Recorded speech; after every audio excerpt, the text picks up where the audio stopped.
The VHS BH1, a Granada VHS video recorder with automatic front loading and a height of only 4 inches.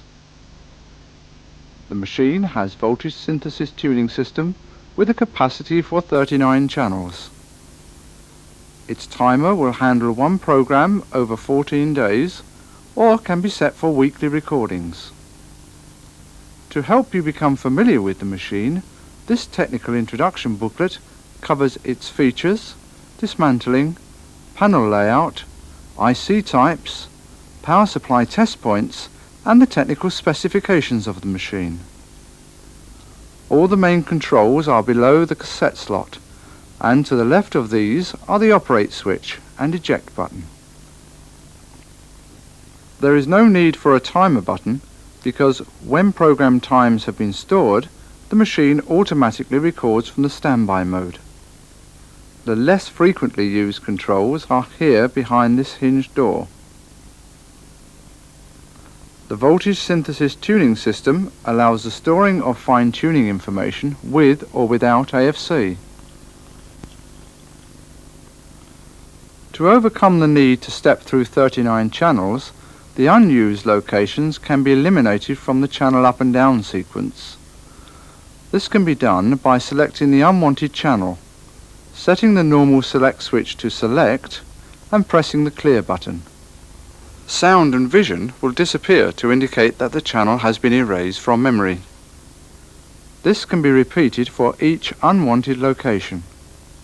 After eliminating these unwanted locations, move the normal select switch to normal. The timer is designed to provide one event over 14 days or weekly. Programming the timer is straightforward. Press the program button, select the channel number required and press the store button. Press the set button to select the day of recording. Press the store button. Press the set button to enter the hours for the start of the recording. Press the store button. Press the set button to enter the minutes. Press the store button. The hours and minutes can then be entered for the stop time in the same way.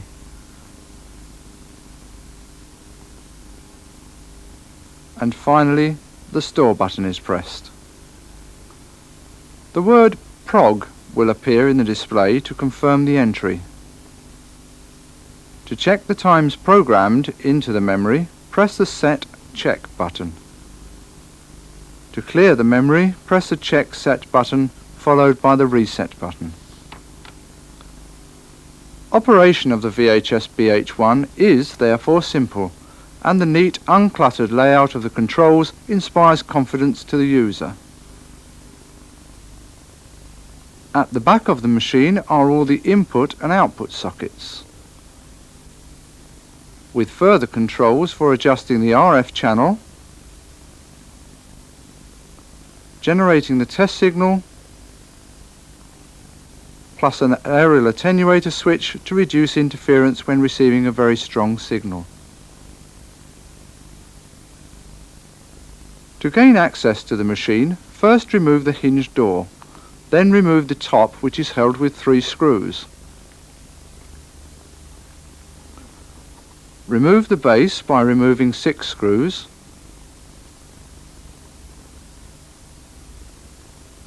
And if necessary, remove the front by removing 3 screws and releasing 3 clips.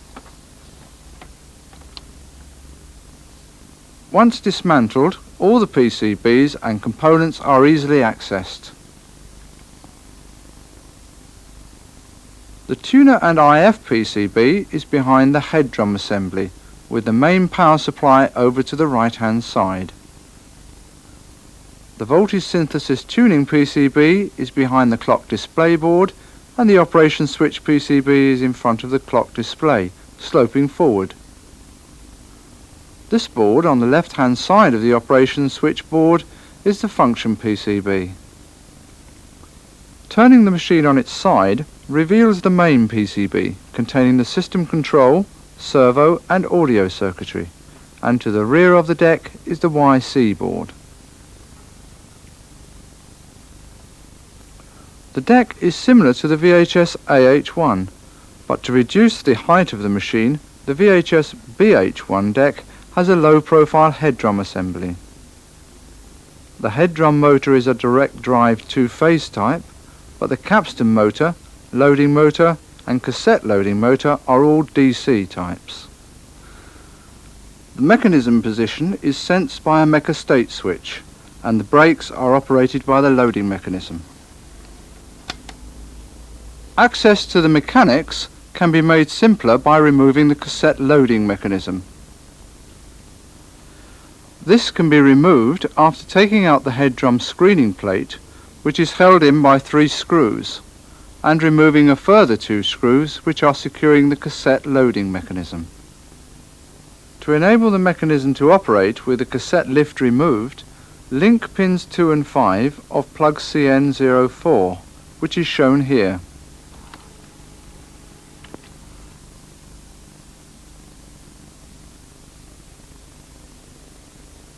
The main PCB contains the system control, servo and audio circuitry. The system control circuitry is built around IC 901, a 64-pin device. Drive to the cassette loading motor and the tape loading motor is achieved by IC 902, although IC 902 is controlled by IC 901. IC 903 forms part of the A to D converter required by the function switches. Now let's take a look at the servo circuitry. Most of it is built around 3 ICs. IC 601 provides drive to the two-phase head drum motor. IC 603 drives the DC capstan motor, with IC 604 incorporating both phase and speed circuitry for the capstan and head drum. Phase control for the capstan and head drum employ digital techniques. Test points for setting up purposes are brought out on various pins around the PCB. IC 501 provides switching for the video and audio inputs. IC 503 contains voltage regulators and video out signal processing, with IC 504 providing the test signal and sync detection for the voltage synthesis tuning. Audio switching and bias oscillator switching is carried out by IC 401, with IC 402 processing the audio signal. To gain access to the print side of this board, remove 6 screws and release 2 clips. The board will then hinge out. The luminance-chrominance processing is very similar to the YH2, although 2 of the modules have different type numbers. After removing the fixing screws, the board can be removed for access to the print side. Turning next to the top of the machine, the voltage synthesis board, IC 701 is responsible for the channel up and down, tuning and timer button input processing, AFC and tuning voltage generation. This unit contains the tuner and IF processing. Video detection is carried out by IC 801. Audio detection and amplification takes place in IC 802. And the entire unit can be removed by releasing 4 screws. The power supply main LT rails are generated on the regulator board. All the voltage regulation is handled by a single package IC containing 3 12-volt regulators and a 16-volt regulator. Necessary LT switching is also incorporated in this package. Unregulated supplies are derived from 2 bridge rectifiers. The main LT rails can be found together on PG151. Pin 1 is the A 17-volt rail, pin 6 the A 12-volt rail, pin 8 the plus 12-volt rail, pin 9 the 12 or 16-volt rail, and pin 11 the A 8-volt rail. 3 fuses are fitted to protect the LT rails. These are placed in the AC feeds to the rectifiers.